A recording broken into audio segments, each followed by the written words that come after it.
recognizes the qualities of entrepreneurship. Vision, leadership, passion, and commitment are as vital to social enterprises as they are to business. Please welcome Dr. Pamela Ryan, founder and chair of the Tengari Silverton Foundation.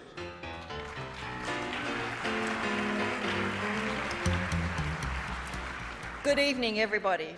I'm delighted to be here tonight representing the Tengari Silverton Foundation to honour Austin's entrepreneurs, especially the social entrepreneurs. You may be wondering about the word Tengari. Tengari is an Australian Aboriginal word, and I'm glad to see some fellow Aussies here in the audience tonight, or as nominees. Tengari is an Australian Aboriginal word literally meaning songlines. Songlines are sacred physical and spiritual journeys by groups of Aboriginal men and women across the vast Australian outback, typically with newly initiated young adults. The paths of the songlines are recorded in traditional songs, and by singing the songs in the appropriate sequence, Indigenous Australians can navigate the vast Australian outback. The words of the songs depict the locations of the landmarks, the waterholes, and the sacred sites.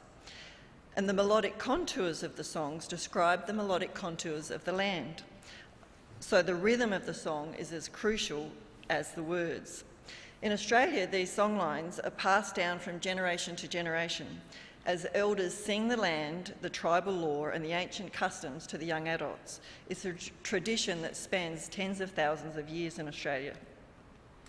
The entrepreneurial songlines of Central Texas have in many ways been sung at these Entrepreneur of the Year Awards for almost, I think it's 25 years or over 25 years.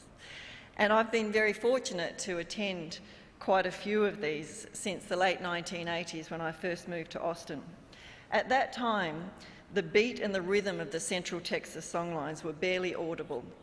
As a young organisational psychologist who'd been living and working in the very cosmopolitan Melbourne, I wondered what sleepy outback town I'd come to.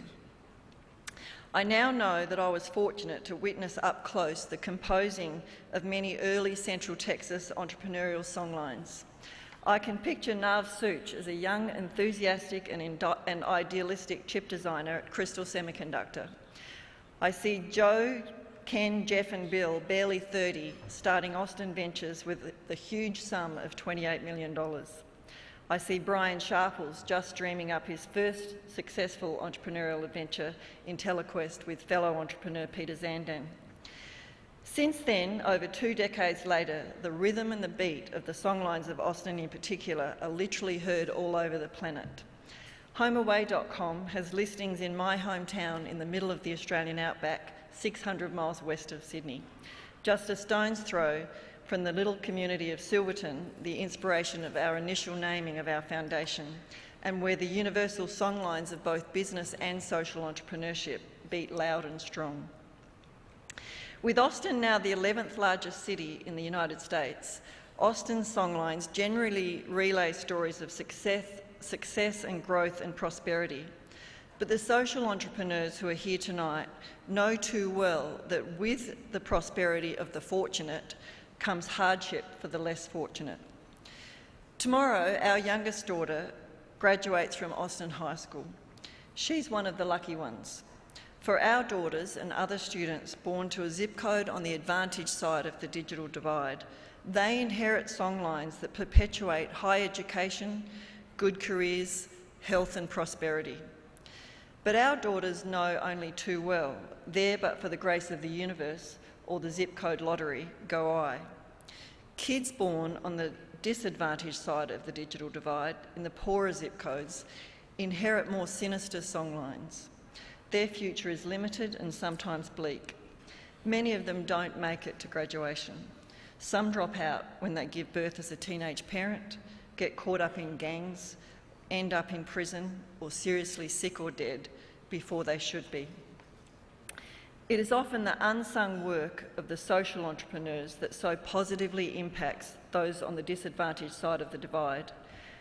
We've seen through our foundation that the most potent impacts occur when business and social entrepreneurs work together, their songs informing each other, harmoniously blending together into common songlines of survival and prosperity for all, not just the fortunate few.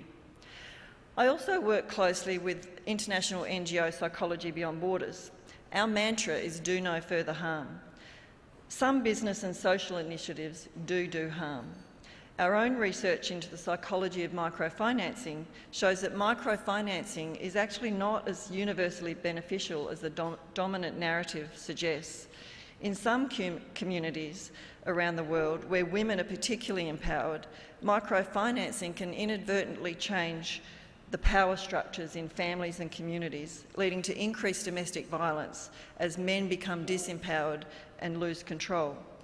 The best social entrepreneurs know how to design effective programs in ways to avoid these and other potential negative impacts. Excuse me. And so it is the dedicated social entrepreneurs we lastly recognise here tonight, who share with us their songlines rich with empathy and compassion, songlines of respect and empowerment, so those less fortunate can navigate their paths out of the challenging life predicaments in which they find themselves, creating new future songlines where everyone has an opportunity to fulfil his or her own unique potential and not hindered by the suburb into which they were born. Tonight, I'm deeply honoured to honour the outstanding social entrepreneurs of Central Texas.